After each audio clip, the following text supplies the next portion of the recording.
நமஸ்காரம். மகாபாரதத்தில் சாந்தி பருவத்தில் மோட்ச தர்மத்தை சேவித்துக் கொண்டிருக்கின்றோம்.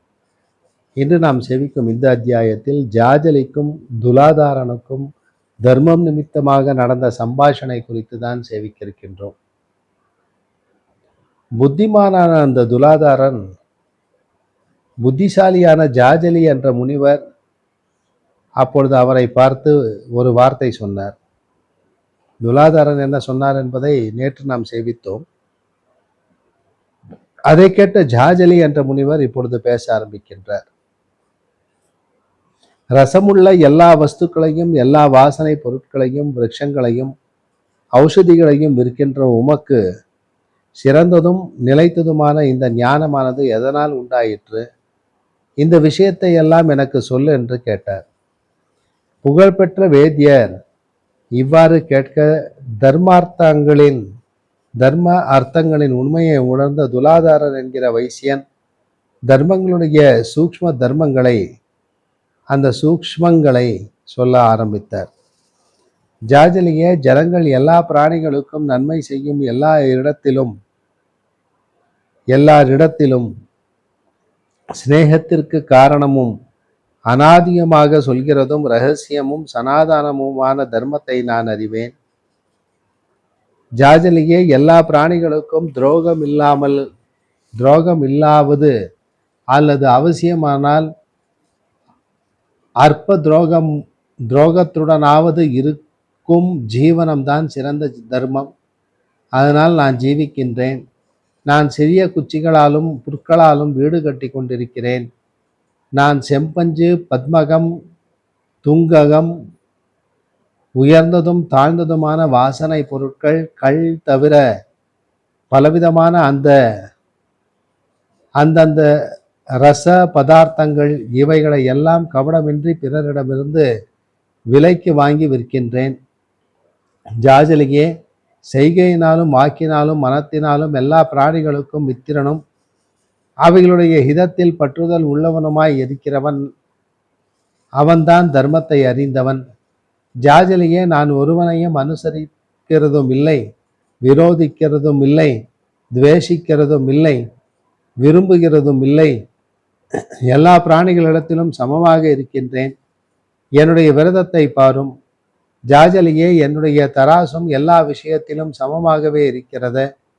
நான் பிறருடைய செய்கைகளை புகழ்கிறதும் இல்லை, இகழ்கிறதும் இல்லை. மேகத்தால் உண்டாகும் ஆகாயத்திலிருந்து விசித்திரங்களைப் போல உலகத்தினுடைய விசித்திரங்களை பார்த்து கொண்டிருக்கின்றேன். ஜாஜலியே, எனக்கு எல்லா பிராணிகளிடத்திலும் சமமாக அருள் இருக்கிறது.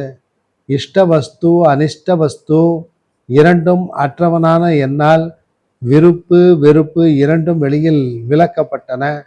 இவ்வாறு என்னை நீர் அறிய கடவீர். ஜாஜலியே, என்னை எல்லா பிராணிகளுக்கும் சமமாகவும் ஒட்டாஞ்சில்லியும் பொன்னையும் சமமாக எண்ணுபவனாகவும் நினைக்க கடவீர். குருடரும் செவிடரும் பித்தரும் தேவர்களால் அடைக்கப்பட்ட துவாரத்தை உடையவர்களாக பிழைப்பு மட்டுமே பயனுடையவர்களாக இருப்பது போல ஞானியான என் நிலைமையும் இருக்கிறது.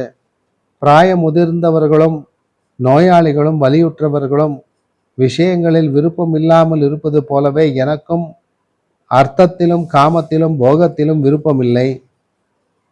எப்பொழுது புருஷன் ஒன்றிலிருந்தும் பயத்தை அடைவதில்லையோ, எப்பொழுது இவனிடமிருந்தும் ஒன்றும் பயத்தை அடைவது இல்லையோ, எப்பொழுது ஒன்றையும் வெறுக்காமலும் இருக்கின்றானோ அப்பொழுது சித்தியை அடைகின்றான்.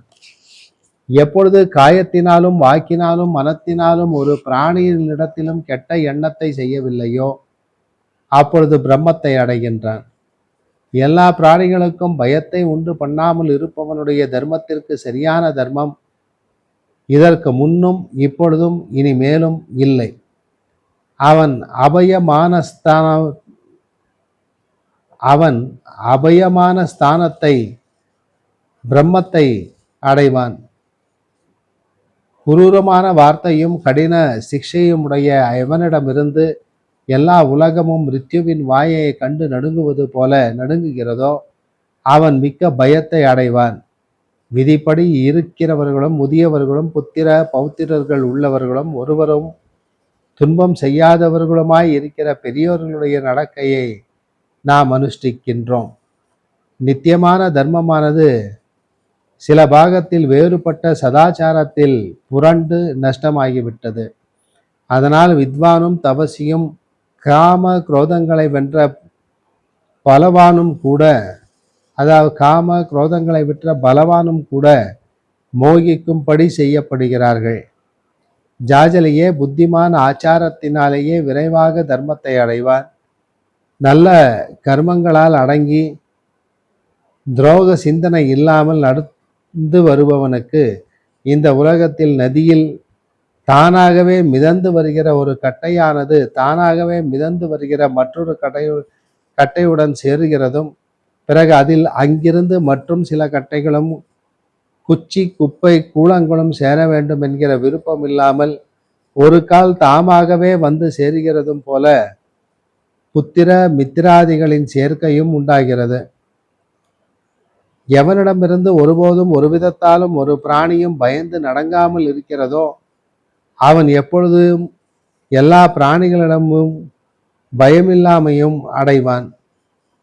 குறைகின்ற செந்நாயினிடமிருந்து எல்லா உலகமும் நடுங்குவது போல, எல்லா ஜல ஜந்துகளும் கரையை அடைந்து நடுங்குவது போலவும் எவனிடத்தில் எல்லா பிராணியும் நடுங்குமோ அவன் பயத்தை அடைய மாட்டான். ஆச்சாரம் இவ்வாறு ஏற்பட்டிருத்தலால் யார் ஜனக்கட்டும் தனம் உள்ளவனாய் இருக்கின்றானோ அவனே நல்ல பாக்கியம் உள்ளவன், அப்படியே அவனே உத்தமன். ஆகையால் அற்ப பயனை சிந்திக்கிறவர்களும் எல்லாம் அறிந்தவர்களும் சமர்த்தர்களுமான கவிகள் அவர்களையே கீர்த்தியாக சாஸ்திரங்களில் வர்ணிக்கிறார்கள். தவங்களாலும் யாகத்தாலும் தானங்களாலும் ஞானமான வார்த்தைகளாலும் இவ்வாறு இந்த உலகில் எந்தெந்த பயனை அடைகிறார்களோ அந்த பயனையெல்லாம் அபயதானத்திற்கும் கிடைக்கும். உலகத்தில் எல்லா பிராணிகளுக்கும் அபய தட்சிணையை கொடுக்கிறவன் சத்தியம் என்கிற யாகங்களை செய்கிறவனாகி அபய தட்சிணை அடைவான். பிராணிகளுக்கு துன்பம் செய்யாமல் இருப்பதை பார்க்கிலும் உயர்ந்த தர்மம் ஒன்றுமில்லை. எவனிடம் இருந்து ஒரு பிராணியும் ஒரு காலம் ஒரு விதத்தாலும் நடுங்குவதில்லையோ அவன் எல்லா பிராணிகளிடம் இருந்தும் அபயத்தை அடைகின்றான். எவனிடமிருந்து உலகமானது வீட்டிலுள்ள பாம்பினிடம் நடுங்குவது போல நடுங்குகிறதோ அவன் இம்மையிலும் மறுமையிலும் தர்மத்தை அடைய மாட்டான். எல்லா பிராணிகளுக்கும் ஆத்மபூதனும் எல்லா பிராணிகளையும் தன்னிடத்தில் பார்க்கிறவனும் அடைய வேண்டிய கதி இல்லாதவனும் பிரம்மத்தை உடைய விருப்பமுள்ளவனுமாய் இருப்பவனுடைய மார்க்கத்தில் தேவர்களும் அறியாமல் மயங்குகிறார்கள். சகல பூதங்களுக்கும் செய்யும் அபய தானத்தை எல்லா தானங்களுக்கும் உத்தமமான சொல்லுகிறார்கள். ஜாஜலியே, உமக்கு உண்மையை சொல்லுகின்றேன். என்னுடைய வார்த்தையை நம்பும் ஒருவனே செல்வம் உள்ளவனாக இருந்து கொண்டு பிறகு வறுமையை அடைகின்றான். வினைகளுடைய நாசத்தை பார்த்து மக்கள் எப்பொழுதும் நிந்திக்கிறார்கள். காரணமின்றி தர்மமானது இல்லை அல்லவா? தர்மம் சூக்ஷ்மமாக அல்லவா இருக்கிறது? வேதத்தில் சித்தத்திற்காகவும் சாத்தியத்திற்காகவும் தர்மம் சொல்லப்பட்டிருக்கிறது. மிகவும் மறைவான தர்மமானது சூக்ஷ்மமானதால் நன்றாக அறிய முடிவது இல்லை. ஒரு விதமான ஆச்சாரத்தை பார்த்து மற்றொரு விதமாக அறிகிறான். எருதின் விருட்சங்களை சேகரிக்கிறவர்களும் மூக்கை குத்துகிறவர்களும் அதை பெரிய சுமைகளை சுமக்க செய்கிறவர்களும் கட்டுகிறவர்களும் வசப்படுத்துகிறவர்களும் பிராணிகளை கொன்று தின்னுகிறவர்களுமாய் ஏன் தூஷிப்பது இல்லை? மனிதர்களையே தாசராக செய்து கொண்டு அனுபவிக்கிறார்கள். இரவும் பகலும் அடியினாலும் கட்டினாலும் நிர்பந்தத்தினாலும் வேலை வாங்குகிறார்கள். தன்னை அடிப்பதும் கட்டுவதிலும் என்ன துக்கம் உண்டாகுமோ அதையும் அறிவான். 5 இந்திரியங்களோடு கூடின பிராணிகளில் சூரியன், சந்திரன், வாயு, பிரம்மா, பிராணன், கிருது, யமன் முதலிய எல்லா தெய்வங்களும் வசிக்கின்றன. அந்த ஜீவன்களை விற்கிறவனுக்கு இறந்த பிராணிகள் விஷயத்தில் ஆலோசனை ஏது? வெள்ளாடு அக்னி, செம்மறி கடா வருணன், குதிரை சூரியன், பூமி விராட், பசுவும் கன்றும் சந்திரன், இவைகளை விற்றவன் சித்தி அடைவான். தைலத்திலும் நெய்யிலும் தேனிலும் ரசங்களிலும் ஔஷதிகளிலும் என்ன விசாரம்? உலகெங்கும் சொகுசும் இல்லாத இடத்தில் சுகமாக வளர்க்கப்பட்ட பசுக்களை அவை தம் தாய்க்கு அன்பானவை என்று தெரிந்தும் மனிதர்கள் பலவாறு பலாத்காரம் செய்து பல கொசுக்களால் நிறைந்தவையும் மிக்க சேற்றுள்ளவையுமான இடங்களை அனுபவிக்கிறார்கள். சில காளைகள் விதியில்லாமலே சுமையால் வருத்தப்பட்டு நடுங்குகின்றன. அந்த செய்கையை விட ரூணஹுத்தியும் பெரிதென்று நான் நினைக்கவில்லை. சிலர் பயிர் தொழிலை நல்லதென்று நினைக்கின்றார்கள். அந்த தொழிலும் மிக்க கொடியதாய் இருப்பது. கொழுவுடன் சேர்ந்த கலப்பைகளால் பூமியும் அதிலுள்ள ஜந்துக்களையும் உழவன் துன்பம் செய்கின்றான். அப்படியே பசி, தாகம், களைப்பு இவைகளால் இளைத்தவையும் நுகத்தடியில் பூட்டப்பட்டவையுமான எருதுகளையும் துன்பம் செய்கின்றான். கோக்களுக்கு அக்ஞகங்கள், அதாவது கொல்லத்தகாதவை என்று பெயர். யார் இவற்றை கொல்லத்தக்கவன்?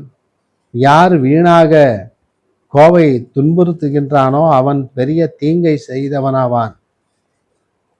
மோட்சத்தில் முயற்சி உள்ள ரிஷிகள் தங்கள் பூஜைக்காக பசுவையும் ரிஷபத்தையும் அவ்வாறு ஹிம்சை செய்த நகுஷனிடத்தில் மாதாவான பசுவையும் பிதாவான ரிஷபத்தையும் கொன்றாய். நகுஷனே, கெட்ட காரியத்தை செய்தாய். உன்னால் நாங்கள் துக்கத்தை அடையப் போகின்றோம் என்னும் இதை தெரிவித்தார்கள்.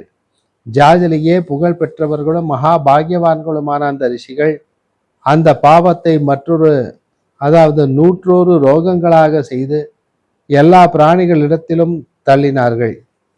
உண்மையான அர்த்தத்தை கண்டவர்களும் மகாத்மாக்களுமான எல்லா முனிவர்களும் நகுஷனை பிராணஹுத்தி செய்தவனாக சொல்லுகிறார்கள். அவன் கிரகத்தில் நாங்கள் போஜனம் செய்ய மாட்டோம் என்று சொல்லிவிட்டு யதிகளும் சாந்தர்களுமான ரிஷிகள் ஞானத்தினால் நகுஷனை ஆக்ஷேபித்தார்கள். ஜாஜலியே, அவ்வாறு பரம்பரையாக வந்த ஆச்சாரத்துடன் இருப்பதால் நீர் சமர்த்தராய் இருந்தும் இப்பொழுதும் அமங்கலமும் கோரமுமான இப்படிப்பட்ட ஆச்சாரங்களை அறியவில்லை. காரணத்தினால் தர்மத்தை தேட வேண்டும். கேவலம் லோகாச்சாரத்தை ஆசிரியக்கூடாது. ஜாஜலியே, எனக்கு துன்பம் செய்கிறவனும் பழகிறவனுமாகிய இருவர் விஷயத்தையும் கேளும். அவர்கள் இருவரும் எனக்கு சமமானவர்களே. எனக்கு விருப்பம் இல்லை. இப்படிப்பட்ட இந்த தர்மத்தை புத்திமான்கள் கொண்டாடுகிறார்கள். இந்த தர்மம் யுக்திக்கு ஒத்தது. எப்பொழுதும் தர்மசீலர்களாலும் யதிகளாலும் கூறிய புத்தியால் அறியப்பெற்று அனுஷ்டிக்கப்படுகிறது என்று சொல்லி இந்த அத்தியாயத்தை பூர்த்தி செய்கிறார். மீண்டும் நாளை சந்திப்போம். நமஸ்காரம்.